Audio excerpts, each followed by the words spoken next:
ये चित्र निश्चित भाव में समस्त को आमको दुखित कर तोप सलामी दि जाऊर चित्र निगमबोध घाट में राष्ट्रपति उपस्थिति एवं ये सलामी दि जाऊँगी शेष सम्मान दि जाऊँगी पूर्वतन प्रधानमंत्री डॉक्टर मनमोहन सिंह को सारा देश आज विदाय दूसरी तीन सेनार तोप सलामी एवं डॉक्टर मनमोहन सिंह का विदाय सब बड़े मन रही एक मुहूर्त एभली एक समय सारा देश आज दुखरे भांगी पड़ी भारतीय राजनीति आज बहुत किसी हराई देशर अर्थनीति अभिमान करुवार चित्र आज आम देखाइछु।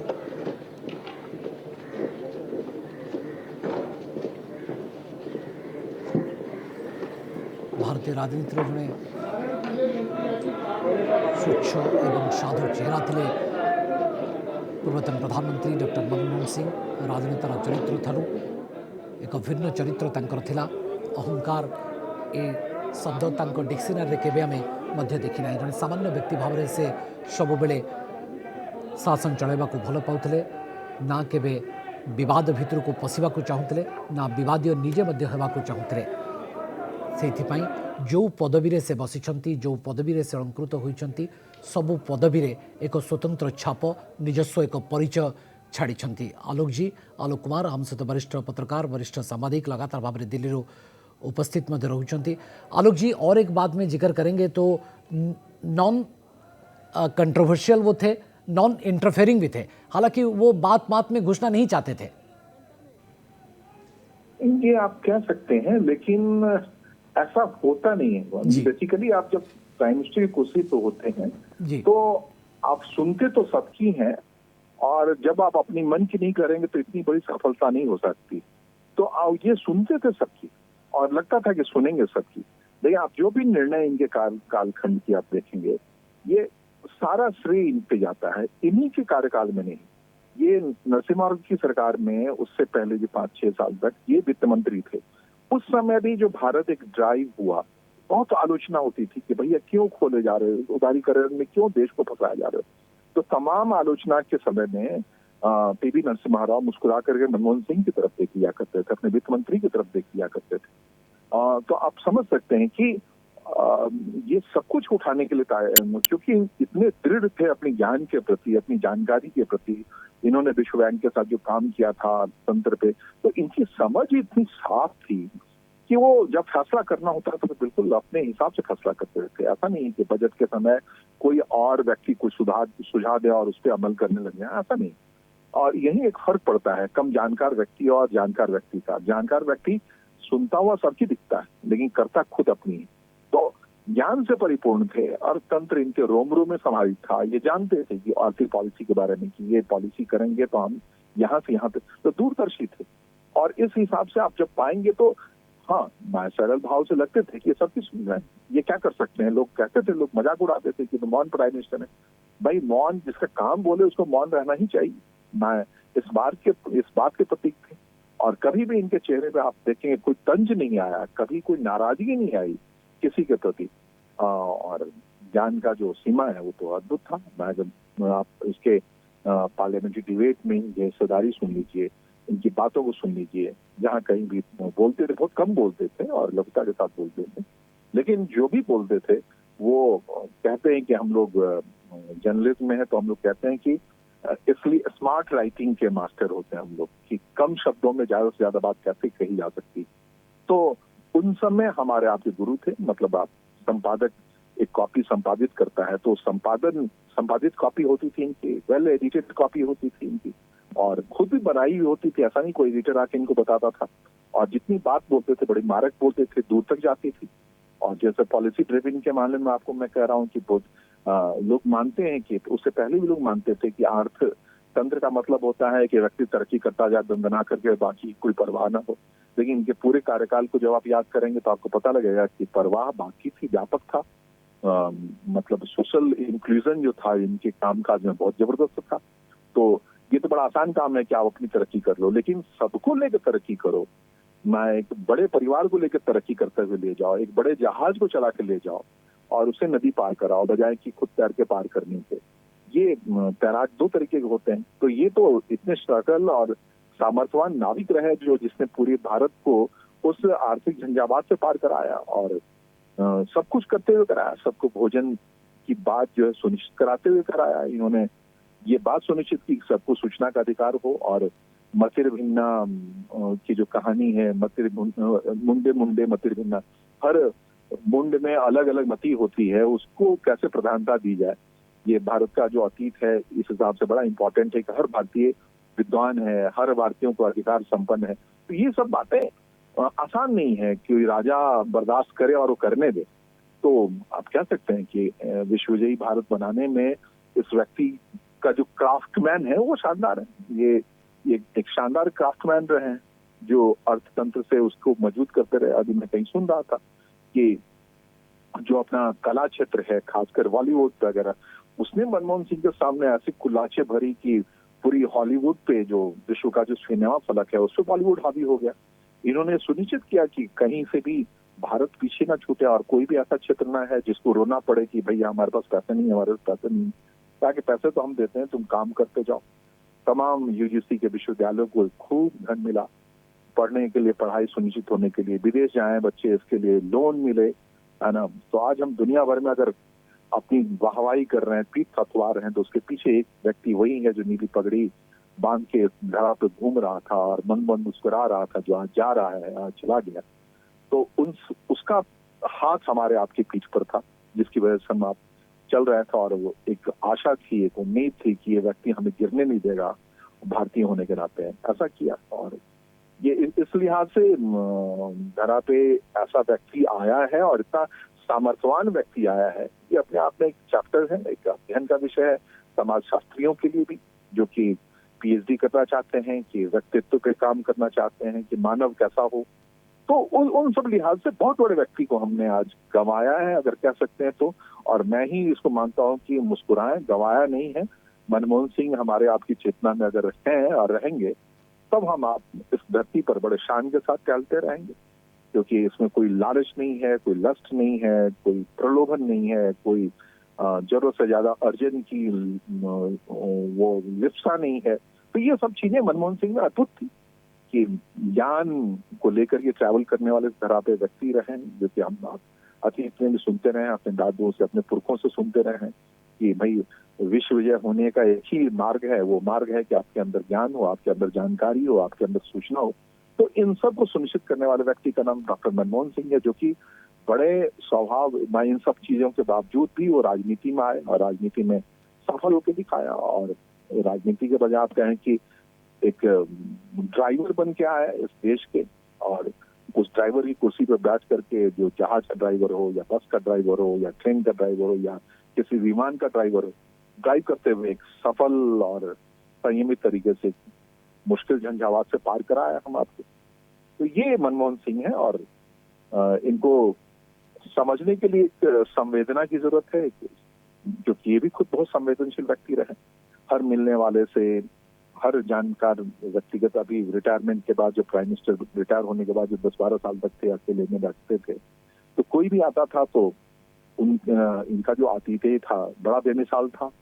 उनसे उनके परिवार के बारे में पूछना, उनके छोटी छोटी जरूरतों के बारे में पूछना, समझने की कोशिश करना कि उनका जीवन कैसा चल रहा है, खुद अपनी बताने के बजाय उनसे पूछते थे। तो इस ढंग का व्यक्ति रेयर ऑफ द रेयरेस्ट है इस धरा पे। और तो ये समझना जरूरी है आने वाले संतति के लिए, आने वाले पौधों के लिए। आपने जैसा कहा कि राजनीति में जो लोग हैं उन सबको ये समझने के लिए जो है, आपका जीवन सिर्फ आपके लिए नहीं है, समाज के लिए, आपके राष्ट्र के लिए, दुनिया के लिए, विश्व के लिए। तो ये सब चीजें मनमोहन सिंह जैसा ही व्यक्तित्व पा सकता है और अद्भुत है, जो अभी हमारे बीच से जा रहे हैं, पंचतत्व में विलीन हो रहे हैं। और यही वजह है कि लोग कह रहे थे स्मारक को लेकर इनका विवाद कर रहे थे। भाई 145 करोड़ भारतीयों के दिल में ये स्मारक के तौर पे, और आने वाले पूरी शताब्दी तक ये गारंटी मान लीजिए कि मनमोहन सिंह का नाम गूंजता रहेगा धरा पर, कि भाई रेफरेंस के तौर पे इस्तेमाल किया जाता रहेगा कि जब भी कोई आर्थिक समस्या आएगी तो मनमोहन सिंह ने उस समस्या का समाधान कैसे निकाला था।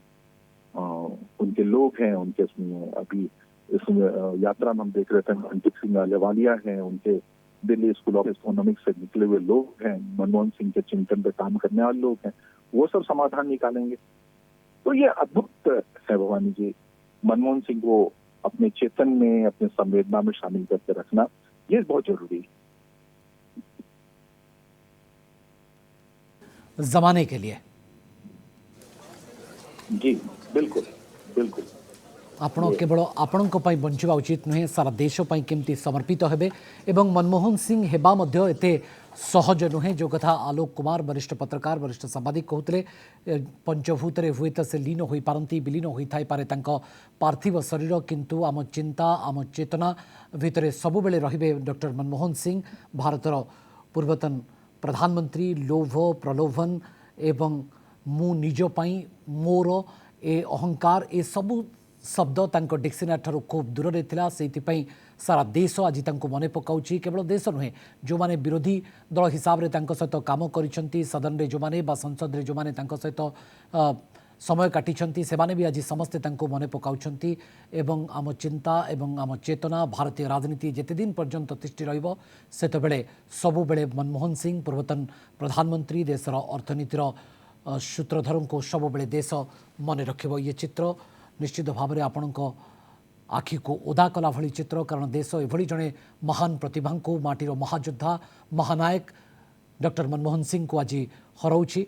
आलोक जी, इस बारे में थोड़ा भी जिक्र करना चाहेंगे कि आपने कहा कि अहंकार, लोभ, प्रलोभन ये सब चीज़ों से काफ़ी दूर थे, हालांकि उनके डिक्शनरी में ये शब्दों का अभी कभी भी जिक्र नहीं किया जाएगा, लेकिन विरोधी यानी कि राजनीतिक समीक्षक, उनके विरोधी जो थे, उनको कहते थे कि भाई आप रिमोट कंट्रोल के प्राइम मिनिस्टर हैं। निसंदेह देखिए, जहाँ जिस क्षेत्र में थे ना, वो मड है, वो कीचड़ का जगह है जी। आप उसे कह सकते हैं कि उस कीचड़ में पति के तौर पर अगर मैं बोलूं तो फिर कोई और संदेश जाएगा, लेकिन कीचड़ में बहुत कुछ खुद को बचा के रखता है, और कीचड़ में भी तो कह सकते हैं कि रिमोट कंट्रोल एक परिस्थिति जन्य स्थिति में मनमोहन सिंह प्राइम मिनिस्टर बने थे बीच को। वो स्थिति ऐसी बनी थी कि जब चारों तरफ से शोर मच रहा था, ये बात मच रही थी, बड़ा विरोध हो रहा था। अब खुले शब्दों में कहें कि बात ऐसी दिख रही थी, वो अंदर से अब तक खुला नहीं, ये लग रहा था कि हालात ऐसे बन गए हैं कि सोनिया गांधी जो विदेशी मूल के हैं प्राइम मिनिस्टर बन जाएंगी, और उसका अलग अलग तरीके से विरोध हो रहा था। जो प्रतिपक्षी पार्टी थी वो कह रही थी कि भैया, उनकी नायिका थी सुषमा स्वराज जो बाद में विदेश मंत्री बनी, वो कहती थी कि मैं सिर मुड़वा लूंगा और मैं अगर विदेशी मंत्री बना। और कई तरीके से पूरे देश भर में अलग ढंग से एक जिसको कहते हैं राजनीति में ही ये होता है और कहीं नहीं होता है, तो एक अलग ढंग से एक माहौल चल रहा था। और उस परिस्थिति में अचानक से एक नाम आया, डॉक्टर मनमोहन सिंह इस देश के प्राइम मिनिस्टर बनेंगे, और आप समझ सकते हैं कि पूरा सन्नाटा छा गया कि उस हालत में doctor Manmohan Singh prime minister बनेंगे, ये किसी को यकीन हो ही नहीं सकता था। या एक ऐसा व्यक्ति उस भीड़ में है जो कि इन तमाम कोलाहल का जवाब होगा, ये किसी को उम्मीद ही नहीं थी। और इसलिए आप याद करेंगे कि जो यूपीए 1 का कार्यकाल है 2004 से लेकर 2009 तक, भैया अद्भुत है। वो तो लोग भावुक उनके चाल को देखते रहे, क्या क्या फैसले लिए इन्होंने, अद्भुत फैसले लिए। तो उस समय तो कोई रिमोट की बात हुआ ही नहीं। हाँ, लेकिन बाद में जब 2009 में चुनाव में जाने का समय आया तो विपक्ष को कुछ ना कुछ तो चाहिए था, तो वो भी उसमें से वो निकालने लगे, रिमोट की बात निकालने लगे, एज निकालने लगे।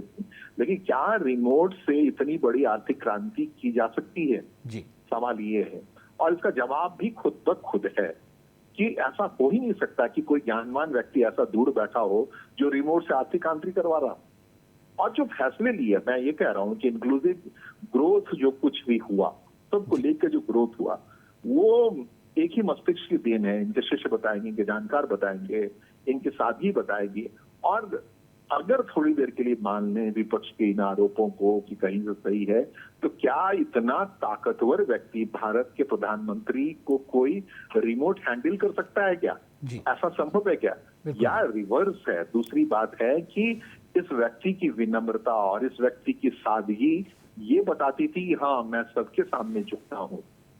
सबको एक बड़ी कंट्रोवर्शियल तस्वीर आई थी कि ये प्यार करते हुए दिखे थे प्रियंका गांधी के बच्चों को, तो लोगों ने कहा कि अरे देखो चापलूसी कर रहा है, जो भी कर रहा है।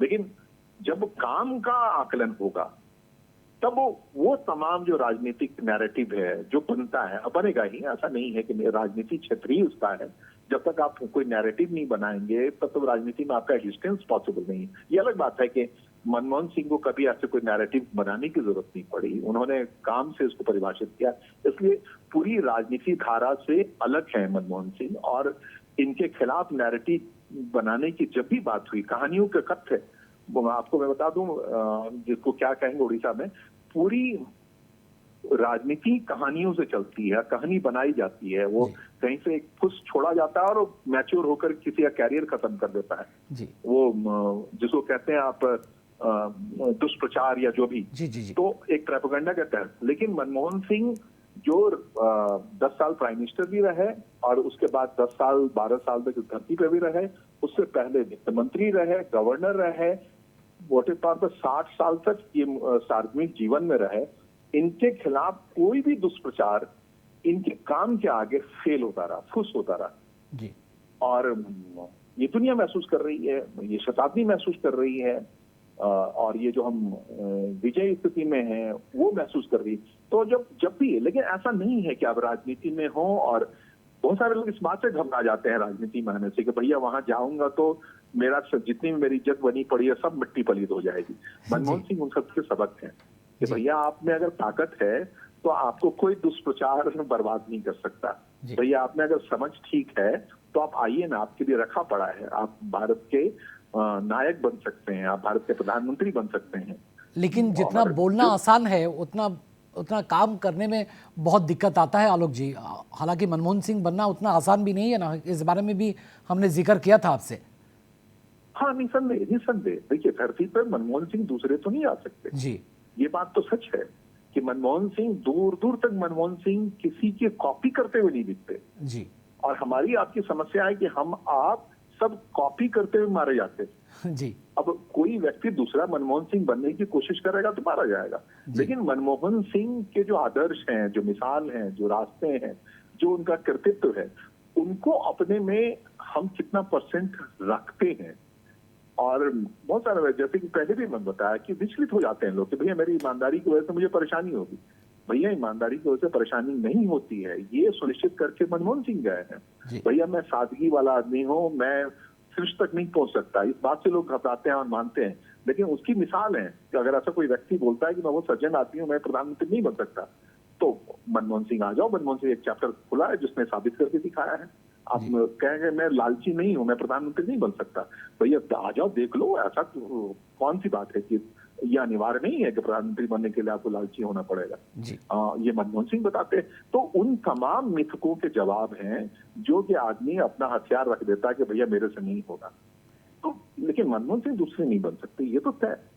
इस धरती पे महात्मा गांधी दूसरे नहीं आ सकते, नेल्सन मंडेला दूसरे नहीं आ सकते, अब्राहम लिंकन दूसरे नहीं आ सकते, ये बीजू पटनायक दूसरे नहीं आ सकते जी। तो ये तो तय है। लेकिन इन सब की संवेदना से, इनके जो इन्होंने उन चीजों को हथियार बनाया जिसको लेकर आम आदमी मान लेता है कि भैया मेरे से नहीं होगा, मैं तो नायक नहीं बन।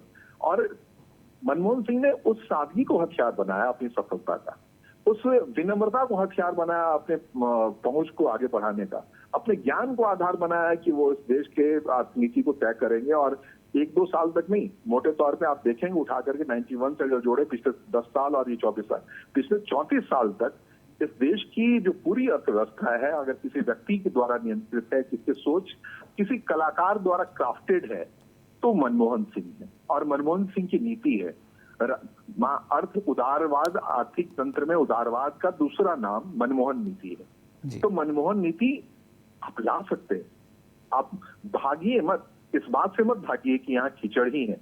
आप यहाँ आकर के अगर मनमोहन सिंह जैसी ताकत है आपके अंदर, मनमोहन सिंह जैसा ज्ञान है, तो इस दलदल में कतई नहीं फंसेंगे आप, इसमें आसानी से चलते हुए चल देंगे। तो ये व्यक्ति आज गया है। आप अगर जब भी आप अपने चिंतन में लाएंगे और समझेंगे कि किस वजह से आप हारते हुए दिखते हैं, तो आपको लगता है कि अरे मैं तो बेईमान नहीं था इसलिए हार गया। लेकिन ये बड़ा आश्चर्य होने की बात है आलोक जी कि आपके पास कोई बहुत राजनीति की तजुर्बा भी नहीं है, आपको अचानक से बुलाया जाता है, एक फ़ोन कॉल में आप इतने बड़े दायित्व संभाल लेते हैं और वो भी बड़ी बेखूबी के साथ।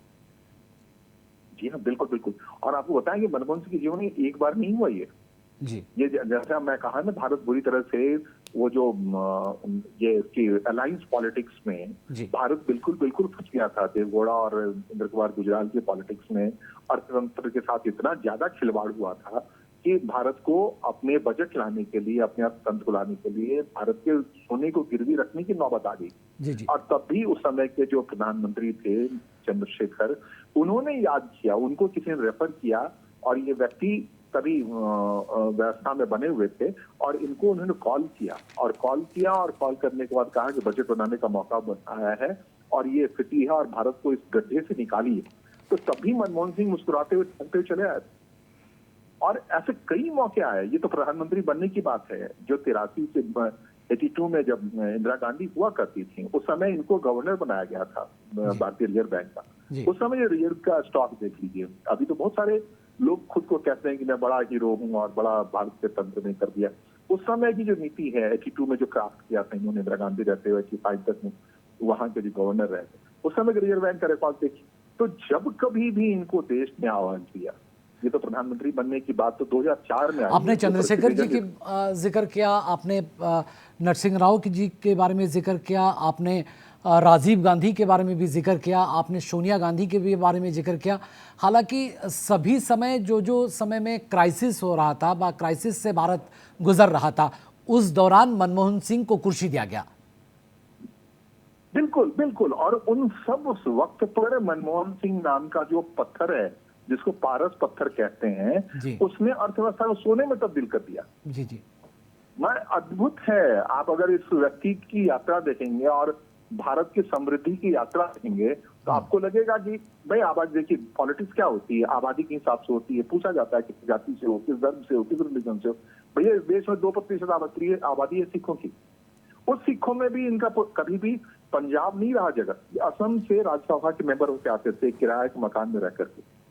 तो कभी भी ये मास पॉपुलराइजेशन में नहीं गया। और वो व्यक्ति आता है टहलते, और हर बार जब भी दस्तक देता है ये देश, और खास करके अर्थव्यवस्था, तब आता है और बड़े सबलता के साथ, बड़ी ताकत के साथ आता है, कहता है अरे यार ये क्या बात, मुझे तुमने आवाज दिया, लो मेरा नाम।